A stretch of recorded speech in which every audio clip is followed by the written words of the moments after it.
भगवान श्री राम मंदिर के प्राण प्रतिष्ठा समारोह को लेकर देश भर में खुशी का माहौल है। 500 साल बाद ये सपना साकार होने जा रहा है। हरियाणा के कैबिनेट मंत्री कंवरपाल गुर्जर ने भी राम मंदिर पर अपनी प्रतिक्रिया देते हुए कहा कि लंबे समय से जिस ऐतिहासिक दिन का इंतजार था वह आने वाला है और जैसे मंदिर की कल्पना की गई थी वैसा ही सुंदर और भव्य मंदिर का निर्माण होने जा रहा है। आज हर भारतीय उत्साहित है और पूरा देश राममय हो गया है। वहीं उन्होंने दिल्ली के सीएम अरविंद केजरीवाल की ईडी के सामने पेश न होने पर जमकर निशाना साधा। उन्होंने कहा कि अरविंद केजरीवाल अगर पाक साफ हैं तो ईडी के समक्ष क्यों नहीं पेश होते। वहीं उन्होंने हरियाणा में आम आदमी पार्टी द्वारा निकाली जा रही बदलाव यात्रा पर पलटवार करते हुए कहा कि केवल आम आदमी पार्टी ही बदलाव चाहती है। प्रदेश की जनता मौजूदा भारतीय जनता पार्टी की सरकार से बेहद खुश है। आपको बता दें कि पूरा देश भगवान श्री राम के नाम में रंग चुका है और पूरे देश में राममय माहौल दिखाई दे रहा है। भगवान श्री राम मंदिर प्राण प्रतिष्ठा समारोह को लेकर हर कोई उत्साहित है। कैबिनेट मंत्री कंवरपाल गुर्जर ने अपनी प्रतिक्रिया देते हुए कहा कि 500 साल बाद सपना साकार होने जा रहा है और ऐतिहासिक दिन आने वाला है। पूरे देश में राममय माहौल बन चुका है। आज हर भारतीय में खुशी है और उत्साह है। जिस प्रकार के मंदिर की कल्पना की गई थी वैसा ही सुंदर और भव्य मंदिर बनने जा रहा है। उन्होंने कहा कि अब सारे लोग वहां नहीं जा सकते, इसलिए माननीय प्रधानमंत्री ने उस दिन घर रहकर ही सभी को दिए जलाने को कहा है।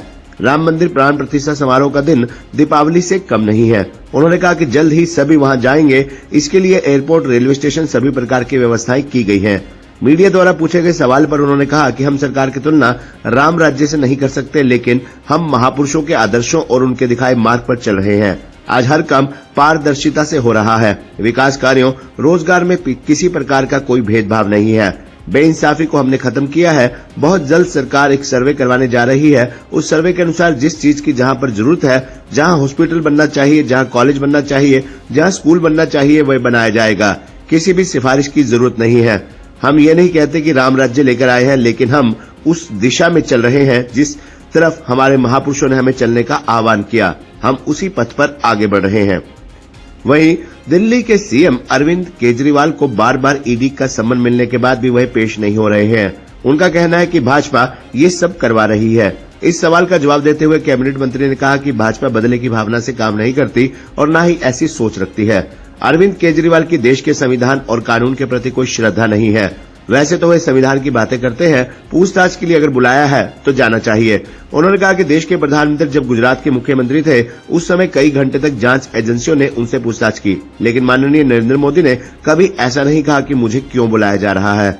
नरेंद्र मोदी पाक साफ थे और जांच में भी पाक साफ निकले। हमारे कई नेताओं के साथ इस प्रकार का व्यवहार हुआ, लेकिन कभी भी किसी ने ऐसा नहीं कहा कि हम पेश नहीं होंगे। अगर अरविंद केजरीवाल पाक साफ है तो उन्हें जाना चाहिए और अपनी बात रखनी चाहिए। अरविंद केजरीवाल खुद को बहुत बड़ा विद्वान मानते हैं, लेकिन किसी भी फाइल साइन करने से अरविंद केजरीवाल क्यों बचते हैं? सभी विभाग उन्होंने दूसरे लोगों को दे दिए और यही कहते हैं कि वे अनपढ़ लोग हैं। फाइलों पर ऐसे ही साइन कर दिए जाते हैं। खुद तो वे पढ़े लिखे हैं, फिर भी वह पढ़ लिख कर साइन क्यों नहीं करते? साइन करने से बचते हैं क्योंकि वे चाहते हैं कि जो सारा गड़बड़ घोटाला है वो दूसरों से करवाया जाए। अगर आप ऐसी गड़बड़ घोटाले करोगे, निश्चित तौर से जांच एजेंसी की जांच के दायरे में आ जाओगे। वह अनुमान लगाएंगे ये किसकी शय पर हो रहा है। ईडी के सामने अपना पक्ष रखें। कोई किसी से जबरदस्ती नहीं कर सकता। अगर कोई प्रमाण मिलेगा तभी कुछ होगा। अगर आपके खिलाफ कोई प्रमाण नहीं है तो आपको कोई दोषी नहीं बना सकता। वहीं आम आदमी पार्टी की बदलाव यात्रा पर उन्होंने कहा कि केवल आम आदमी पार्टी बदलाव चाहती है, लेकिन प्रदेश की जनता भारतीय जनता पार्टी के राज से बेहद खुश है। पहली बार ऐसी सरकार आई जो सबके लिए काम कर रही है।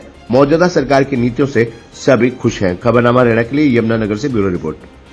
इससे बहुत राममय वातावरण तो बढ़ गया। अभी जिस प्रकार से यात्राएं निकल रही है, लोगों में जिस प्रकार का उत्साह है, जिस प्रकार से कीर्तन हो रहे, तो वो माहौल बढ़ता रहेगा। और मैं समझता हूं 22 तारीख तक ये पूरे उफान पे होगा। चारों तरफ आपको राम ही राम दिखाई देंगे। तो बड़ी भारी खुशी है लोगों में, हर आदमी में खुशी है, हर भारतीय इस बात से खुश है और सब के सब चाहते हैं कि उस टाइम से आज तक चाह रहे थे ये बात कि वहां राम मंदिर बनना चाहिए और बहुत ही सुंदर और जैसी कल्पना करी थी वैसे ही राम मंदिर बन के तैयार होगा। तो हर आदमी खुश है इससे। ये बात सही है कि सारे लोग वहां जा नहीं सकते। अब इतनी बड़ी संख्या तो वहां खड़ी भी नहीं हो सकती, जितने लोग जाना चाह रहे एक साथ। तो इसीलिए माननीय प्रधानमंत्री ने अपील भी की कि अभी आप अपना इरादा स्थगित करें। अभी ना आए वहां अयोध्या में, और थोड़ा टाइम के साथ ना ऐसा ऐसा खुलता रहेगा और सारी व्यवस्थाएं हैं। अब तो इतना बड़ा एयरपोर्ट भी वहां बन गया, रेलवे स्टेशन इतना अच्छा बन गया, तो आने वाले टाइम में बहुत बड़ी संख्या में लोग वहां जाएंगे। बहुत सुंदर जगह वहां, सारा का बहुत सुंदर व्यवस्थाएं की हैं। तो लेकिन एक साथ ना आए ऐसी उन्होंने अपील की। तो हम भी मतलब अभी तो हम विचार नहीं कर रहे जाने का, तो उसके बाद हम भी जाएंगे। राम राज्य के साथ तो मैं नहीं तुलना कर सकता सरकार की। राम राज्य एक आदर्श, इस प्रकार का आदर्श है जो एक हर आदमी का है कि हम ऐसा लेके आएंगे, और हर आदमी की कल्पना है कि कभी ऐसा राज्य आना चाहिए जब किसी का। लेकिन मैं समझता हूं उस दिशा में तो चल रहे ना जी, हमने वो बेइंसाफी बंद कर दी। आज आप देख लो कि नौकरी में किसी के साथ कोई बेइंसाफी नहीं है, अगर वो मेरिट में है तो उसको नौकरी मिलती है। डेवलपमेंट में हमने जो भेदभाव था बिल्कुल समाप्त कर दिया। आज हम पंचायतों को डायरेक्ट पैसा दे रहे हैं, आज नगर निगम को सीधा पैसा दे रहे हैं, आज नगर पालिका को सीधा पैसा दे रहे हैं कि वो अपनी डेवलपमेंट अपने आप करेगा, अपने हिसाब से करेगा, किसी के साथ नहीं। चाहे भले ही वहां विधायक किसी पार्टी का है, सांसद किसी पार्टी का, कोई भी किसी पार्टी का है, सरपंच किसी पार्टी का है, ब्लॉक समिति का मेंबर किसी पार्टी का है, जिला परिषद का चेयरमैन किसी पार्टी का, इस बात को देखते ही नहीं है। सारा का सारा डेवलपमेंट का भी, और जॉब अगर कहीं है तो जॉब भी मेरिट पे है, और काम भी जो है।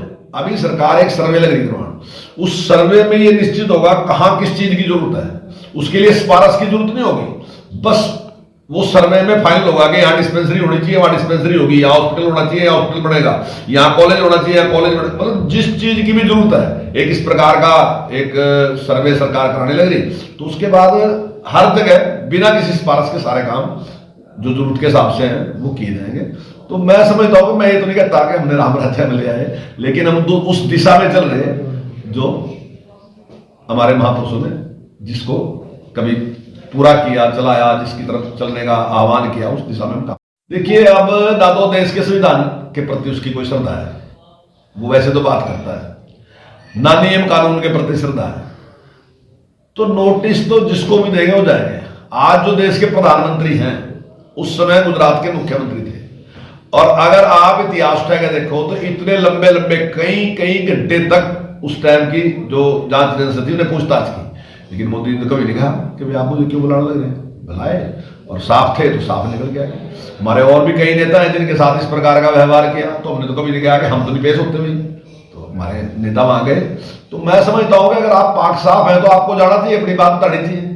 मैं समझता हूं कि कई बार जो दिल्ली के मुख्यमंत्री हैं वो अपनी पढ़ाई का बड़ा दावा करते हैं कि बहुत पढ़े लिखे और विद्वान व्यक्ति हैं, लेकिन वो किसी फाइल पे साइन करने से क्यों बचते हैं? यानी कि सारे डिपार्टमेंट उन्होंने दूसरे लोगों को दे दिया, अपने पास कोई डिपार्टमेंट नहीं रखा, लेकिन वो कहते हैं कि इनको तो पता नहीं है, पढ़ लोग हैं तो ऐसे ही साइन कर देते हैं। तो आप तो पढ़े लिखे साहब, आप तो पढ़ का साइन करो, फिर आप पढ़ का साइन क्यों नहीं करते? तो आप साइन करने से बच रहे क्यों? क्योंकि वो चाहते हैं कि सारा जो गड़बड़ घोटाला है वो दूसरों से करवा ले।